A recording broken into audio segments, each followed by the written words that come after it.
GPSC એક એવી સ્વાયત્ત બોડી અને પવિત્ર એજન્સી જેને લઈને છેલ્લા કેટલાક વર્ષોથી કોઈ વિવાદ થતા નહોતા.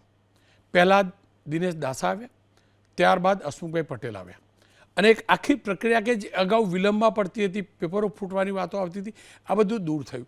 પણ છેલ્લા 10-15 દિવસથી જીપીએસસીની પરીક્ષા પદ્ધતિ ઉપર સવાલ ઉઠ્યા છે.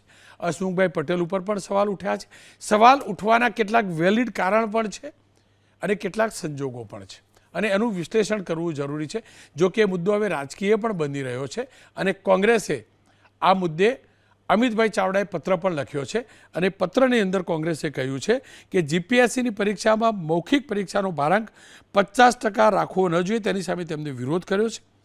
અમિત ચાવડાએ પત્ર જે લખ્યો છે એ જ પ્રકારનું કોંગ્રેસ તરફથી મનીષ દોશી પહેલાં પણ કહી ચૂક્યા હતા.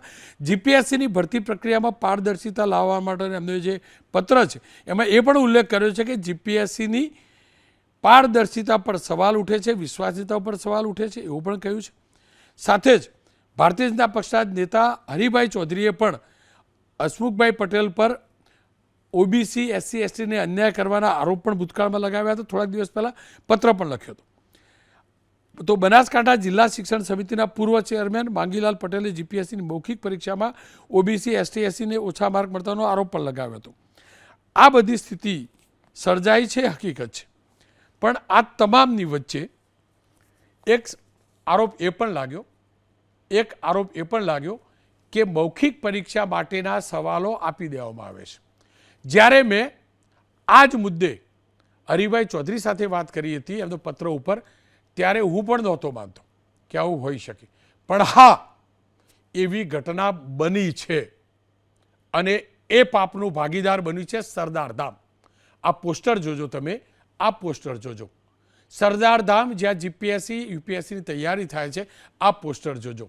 આ પોસ્ટરમાં જે ડીએમ પટેલ સાહેબ છે, ડ્રગ્સ ઇન્સ્પેક્ટર વર્ગ 2 મોક ઇન્ટરવ્યૂનું આયોજન આ લખ્યું છે ને, એનું મોક ઇન્ટરવ્યૂ માટેનું જે છે એ સ્પષ્ટ લખ્યું છે ડીએમ પટેલ અને નીચે પાછું લખ્યું છે મોક ઇન્ટરવ્યૂ પૂર્ણ થયા બાદ નિષ્ણાત ફેકલ્ટી દ્વારા ક્લાસરૂમમાં પીપીટી મલ્ટીમીડિયા પ્રેઝન્ટેશન કરવામાં આવશે.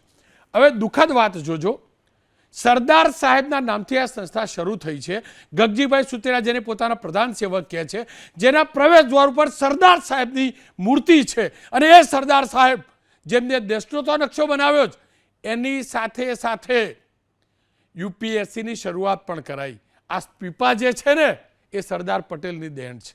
પણ આ જ સંસ્થાની અંદર એ વ્યક્તિ મોક ઇન્ટરવ્યૂ લેવા માટે આવ્યા જે વ્યક્તિ જીપીએસસીની પરીક્ષામાં ઇન્ટરવ્યૂ કરવાની પેનલમાં હતા અને એટલે એ સવાલ ઉઠે છે. પહેલું તો એ વ્યક્તિએ આવવું ના જોઈએ મોક ઇન્ટરવ્યૂમાં. બીજું, જીપીએસસીએ એ વ્યક્તિ ત્યાં ગયા છે તો બોલાવવા ના જોઈએ. ત્રીજું, સરદાર ધામ, મારો સવાલ છે ને આશા રાખું કે પોતાને પ્રધાન સેવક ગણાવે છે ગગજીભાઈ જાતે આવે સામે, કે જાણતા હતા કે નહીં કે આ વ્યક્તિ લે છે. અને હું ફરીથી કહું છું, આ તો ઉદાહરણ માત્ર છે. તમામ સમાજની આવી સંસ્થાઓ અનેક ઠેકાણે છે. હવે એ સંસ્થાઓની નિષ્ઠા સારી હતી કે આપણા ગુજરાતના દીકરાઓ યુપીએસસી સુધી પહોંચે, પણ એનો મતલબ એ ન હોઈ શકે કે જીપીએસસીની અંદર વિવાદો થાય. આશા રાખું કે ગગજીભાઈ એ મુદ્દે સ્પષ્ટતા કરે. જો કે ઝાલાવાડિયાજી એમના સેક્રેટરી છે, સંસ્થાના સચિવ છે, તેમને શું કહ્યું સાંભળી લઈએ. 14 તારીખે અમે ઇન્ટરવ્યૂ એક પેનલ દ્વારા અહીંયા મોક ટેસ્ટ લેવડાવી બધાની.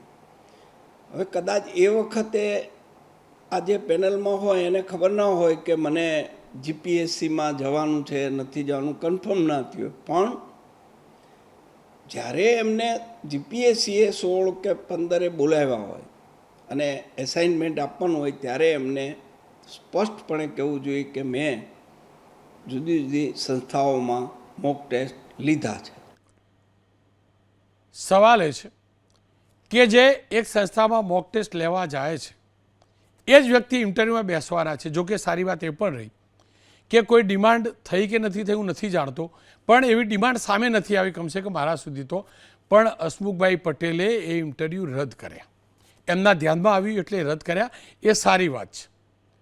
અને સારી વાતને એપ્રિશિએટ પણ કરવી જોઈએ. પણ હસમુખભાઈ એ સંસ્થાના વડા છે જે સંસ્થાની અંદરનો આ એમની જ પેનલનો આ વ્યક્તિ આ પ્રકારે ઇન્ટરવ્યૂ લેવા ગયા હતા. અને એટલે જ ચર્ચા જરૂરી બને છે કે એક પવિત્ર સંસ્થાની અંદર આ પ્રકારે ન થવું જોઈએ. કારણ કે જીપીએસસીના મોક ઇન્ટરવ્યૂને લઈને આ પ્રકારે ચર્ચા કરવી એ પણ દુઃખદ છે. છતાં પણ હું કરી રહ્યો છું. દિનેશભાઈ બામણિયા પાટીદાર આગેવાન છે. બીસી રાઠોડ સાહેબ નિવૃત્ત પ્રોફેસર છે. રાઠોડ સાહેબ આપનાથી શરૂઆત કરવા માગીશ. હવે વાત જે છે આ ઇન્ટરવ્યૂ પૂરતી છે, ઇન્ટરવ્યૂના માર્ક પૂરતી પણ છે. કોંગ્રેસ કહે છે એનો ભાર ઓછો હોવો જોઈએ, આ ઓછું હોવું જોઈએ. પણ એ પણ તો હકીકત છે કે સ્પર્ધાત્મક પરીક્ષા અને ડાયરેક્ટ ભરતીની પરીક્ષા આ બંનેના ક્રાઇટેરિયા પણ અલગ છે અને એને ધ્યાનમાં રાખીને કરવામાં આવે છે. આપ શું કહેવા માગો છો? ગડબડી થવાની શક્યતા ક્યાં હોય છે? હા, હવે આપે જે સરદારધામની વાત કરી તો એ પહેલાં એક બીજી વિગત પણ મારી સમય આવી છે કે ઔદ્યોગિક સલામતી અને સ્વાસ્થ્ય અધિકારી ક્લાસ 2ના ઇન્ટરવ્યૂમાં R A. Patel joint director Surat ખાતે 11/3/2025ને મંગળવારના રોજ સુરત સ્થિત GCSA સંસ્થામાં બપોરે 3 વાગ્યાથી સાંજના 7 વાગ્યા સુધી વિદ્યાર્થીઓને ઇન્ટરવ્યૂમાં શું પૂછાશે, શું પૂછાય, તેની કઈ રીતે આન્સર આપવા, તેની સિલેબસમાં જે એક્ટ અને રૂલ્સ છે તે વાંચવાની જરૂર નથી તેવું માર્ગદર્શન એમણે આપ્યું. અને આ જે વિગત છે એના લીધે ત્યાંથી 12 જેટલા વિદ્યાર્થીઓ પાસ થયા એવી વાત બહાર આવી છે. હવે બીજી વસ્તુ એ છે કે આ અંગે હસમુખ પટેલ સાહેબને સોશિયલ મીડિયામાં વિદ્યાર્થીઓએ જાણ કરી હતી, એનો પત્ર મારી પાસે છે. હવે સવાલ એ થાય છે કે ઇન્ટરવ્યૂની પહેલાં જો ઓળખાણ થઈ જતી હોય તો પછી કોડિંગ સિસ્ટમનો કોઈ અર્થ રહેતો નથી.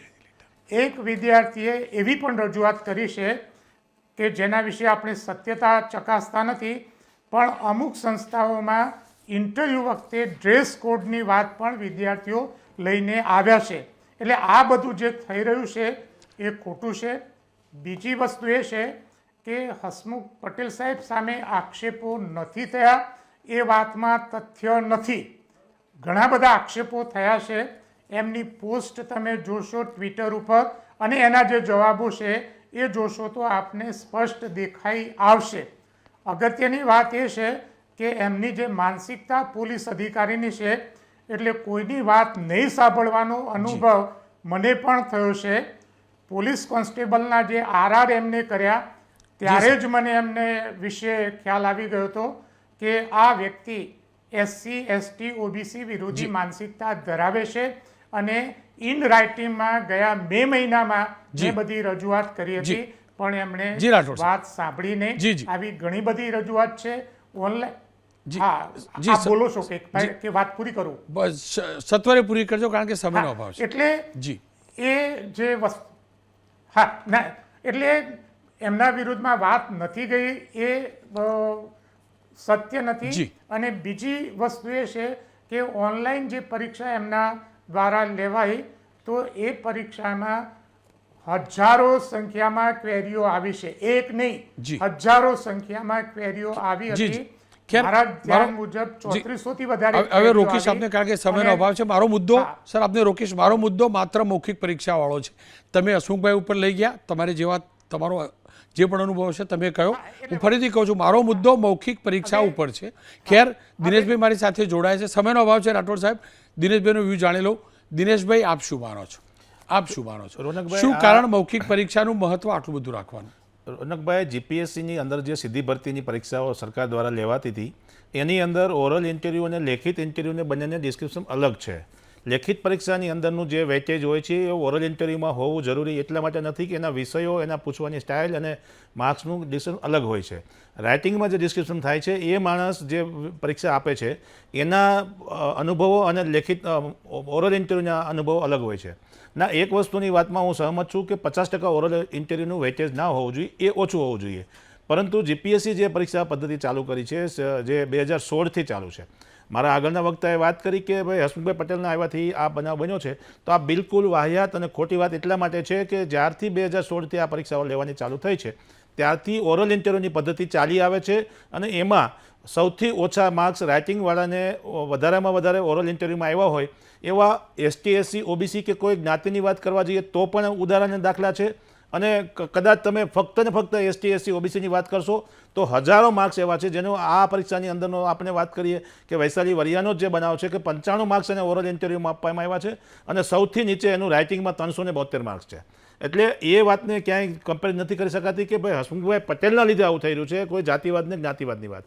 ઓરલ ઇન્ટરવ્યૂની પદ્ધતિમાં વેટેજનો જે ઇસ્યુ છે, સુપ્રીમ કોર્ટની ગાઈડલાઇન છે, એનાથી વિપરીત જઈને સીધી ભરતીની અંદર જે આ પરીક્ષાઓ લેવામાં આવે છે, સીધી ભરતીની સાથે જે પહેલાં અગાઉ પરીક્ષાઓ હતી, એટલે રાઇટિંગનું જે વજન એટલું બધું ન પ્રસ્થાપિત થાય એને લીધે આમાં ઓરલ ઇન્ટરવ્યૂની સિસ્ટમ દિનેશભાઈ દાસા તરફથી દાખલ કરવામાં આવી છે. અને જે મારે ન કહેવું જોઈએ, ભાઈ પણ આગળના વાત કરી કે ભાઈ કોણ કયા સમુદાયમાંથી આવે છે એ ક્યારેય અધિકારી ઉપર નથી બોલી શકાતું. દિનેશ દાસા સાહેબ હોય, મૂલચંદ રાણા સાહેબ હોય, આ બધા લોકો એ કેટેગરીમાંથી, રિઝર્વેશન કેટેગરીમાંથી જ આવતા ઉમેદવારો હતા, પણ એને સારામાં સારી સિસ્ટમ પ્રસ્થાપિત કરી. હસમુખભાઈ પટેલ આવ્યા એનાથી 6 મહિના થયા છે અને સાહેબે આગળની ઇન્ટરવ્યૂની વાત કરી, એ ઇન્ટરવ્યૂ લેવાયા જ નહોતા. પહેલી વાત તો એ છે કે જે પેનલને બોલાવવાની વાત છે એ બિલકુલ ખોટી વાત છે. બીજી બાબત એ છે કે ઇન્ટરવ્યૂ લેવાયા નહોતા પણ એ વ્યક્તિ ઇન્ટરવ્યૂમાં જવાના હતા એટલે એમને બંધ કર્યું. હા, એને બંધ કર્યું. એટલે હું એ જ કહું છું કે પરીક્ષાની અંદર ચોરી થવાની હોય અને ચોરી થાય પછી પણ પરીક્ષાઓ રદ થઈ છે. અને જ્યારે આ દિનેશભાઈ હસમુખભાઈ પટેલને આ ધ્યાનમાં આવ્યું કે સરદારધામના આ મોટામાં મોટી મિસ્ટેક સરદારધામ સંસ્થા અને અધિકારીની કહેવાય કે જેને પેનલમાં સિલેક્ટ થયા છે એને ગુપ્તતા જાળવવી જોઈએ અને કોઈ પણ જગ્યાએ ન જવું જોઈએ, કોઈ પણ સંસ્થામાં ન જવું જોઈએ અને પેનલમાં આવતા અધિકારીઓને એને કોઈ પણ સંસ્થાએ પણ ન બોલાવવા જોઈએ. પણ આ બધી વસ્તુમાં ધ્યાનમાં આવ્યા પછી જે સુરક્ષાના કારણોસર જે હસમુખભાઈ પટેલે નિર્ણય લીધો છે એ બિલકુલ આવકારદાયક એટલા માટે છે કે એ પેનલ ઇન્ટરવ્યૂ રદ કરવામાં આવ્યા છે.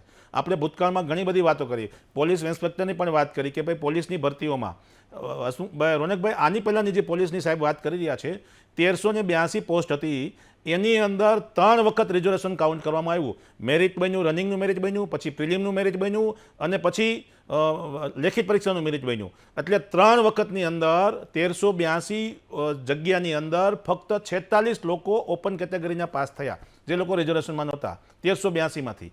એટલે જે વિવાદો છે એને બધી બાજુથી જોવા જોઈએ, બધા એંગલથી જોવા જોઈએ. એ પોલીસ ભરતીની અંદર અત્યારે ફક્ત મેરિટ ફાઇનલ લિસ્ટને બનાવવામાં આવ્યું. એટલે રિઝર્વેશનની જે પદ્ધતિ છે, હું પણ રિઝર્વેશનમાં આવું છું, હું પણ રિઝર્વેશનનો હિમાયતી છું, મેં પણ રિઝર્વેશનની માંગણી કરી છે. કોઈ પણ સમાજ હોય અનામતની આવતો એનો અધિકાર છે, પણ જનરલ કેટેગરીની અંદર એટલે કે જે ઓપન રિઝર્વેશનની બહારનો જે વિષય છે એની અંદર એમઆરસી કેન્ડિડેટમાં પણ આજની તારીખમાં 31% લોકો રિઝર્વેશન કેટેગરીમાંથી કોમ્પિટિશનમાં ભાગ લે છે અને જે એમઆરસી કેન્ડિડેટ તરીકે સિલેક્શન થાય છે. એટલે જે વાત છે એ વાત બિલકુલ ખોટી છે કે ભાઈ ઓપનના કે એસટી એસસી ઓબીસીના કોઈ પણ કેટેગરીના ઉમેદવારોને. પણ વાત મૌખિક પરીક્ષાથી શરૂ થઈ. ના, હું મૌખિકની જ વાત કરું છું. હું મૌખિકનો જવાબ આપી રહ્યો છું કે મૌખિક પરીક્ષાની અંદર આ જે પરીક્ષા લેવાય જેનો વિવાદ થયો એની કુલ પોસ્ટ 102 લોકોની હતી. એ પોસ્ટની અંદર 89% લોકો રિઝર્વેશન કેટેગરીના આવ્યા છે, બાકીના 11% લોકો જ ઓપન કેટેગરીના આવ્યા છે. એટલે રિઝર્વેશન તો આપણું 49% અને 10% તમે કાઉન્ટ કરો તો 59% છે. તો બાકીના 31% લોકો ક્યાંથી આવ્યા? એ પણ રિઝર્વેશન કેટેગરીના જ ઉમેદવારો છે. એટલે આ બધી વાતને પણ સાથે જોવી જોઈએ. આને ફક્ત ને ફક્ત જીપીએસસીની અંદર ચાલતી પદ્ધતિઓમાં ક્યાંક પણ ખામીઓ હોય અને હોઈ શકે, એ ખામીઓની રજૂઆત કોઈ જાતિ જ્ઞાતિ સાથે ન કરવી જોઈએ અને ફક્ત ને ફક્ત એને જીપીએસસીની સિસ્ટમ સામે હોય તો તમારે રજૂઆત કરવી જોઈએ. આપ બંનેનો આભાર. હું ફરીથી કહીશ, જીપીએસસીની પદ્ધતિ મોડેલ સાબિત થઈ છે અને અનેક પ્રદેશોએ પણ એનો અભ્યાસ કર્યો છે, હકીકત છે. વિવાદ થયો છે એ પણ હકીકત છે. પણ ફરીથી કહીશ, સંસ્થાઓ તમામ સમાજે કરવી જોઈએ પોતાના દીકરા દીકરીઓને જ્ઞાન આપવા, ટ્રેન કરવા માટે, શીખવાડવા માટે. પણ જ્યારે સંસ્થા એક સમાજ પૂરતી રહે છે, કોઈ પણ સમાજની હોય, એસસી એસટી ઓબીસી કોઈ પણ, ત્યારે વિવાદ થાય છે શરૂ. અને જો કોઈ પણ વ્યક્તિ, કોઈ પણ સંસ્થા જીપીએસસી કે કોઈ પણ પરીક્ષામાં ઇન્ટરવ્યૂ લેવા જવાવાળાની મોક ઇન્ટરવ્યૂમાં બોલાવતા હોય ને આવતા હોય તો એ ચોક્કસ તપાસનો વિષય છે, તપાસનો વિષય છે. અને વાત રહી મૌખિક પરીક્ષાની, તો મૌખિક પરીક્ષા માટે ટ્રેન થોડા કરવાના હોય ભાઈ, તમે છોય દેખાઓ ને એના એ જાણવા માટે તો મૌખિક પરીક્ષા છે. તમારે એને શીખવાડવાનું, તમને આ પૂછશે, તમને આ પૂછશે, તો આવું કહેજો, આવું કહેજો. તો ભાઈ જ્યારે સરકારી અધિકારી બનશે એ વ્યક્તિ અને નિર્ણય લેશે એટલે પેલા ટ્રેનિંગ આપવાવાળા સાહેબને પૂછવા જશે કે સાહેબ હવે હું શું કરું? બસ એટલે જ કહું છું, કમસે કમ બીજા વિવાદો નથી જાણતો, આટલું ભણેલો બી નથી, જીપીએસસીનું પગથિયું જોયું નથી, પણ એટલું સમજું છું કે મૌખિક ઇન્ટરવ્યૂ માટેની ટ્રેનિંગ એ પ્રકારની તો ભૂલથી ના હોવી જોઈએ કે આવો પ્રશ્ન આવે તો આવો જવાબ આપજે. જેનામાં હીર હોય ને ભાઈ એ દેખાય જ, કૂવામાં હોય ને તો હવાડામાં આવે જ. અને ફરીથી કહું છું, સરદાર સાહેબે આ સિસ્ટમ શરૂ કરી છે યુપીએસસી અને જીપીએસસી પણ સ્ટેટ લેવલથી શરૂ થઈ છે. ત્યારે મહેરબાની કરીને કોઈ પણ સંસ્થા, કોઈ પણ વ્યક્તિ, કોઈ પણ સમાજનો કોઈ પણ વ્યક્તિ એ કૃત્ય ના કરે જે સરદાર પટેલ આદર્શ પરંપરા ઈચ્છતા હતા એનાથી વિપરીત હોય.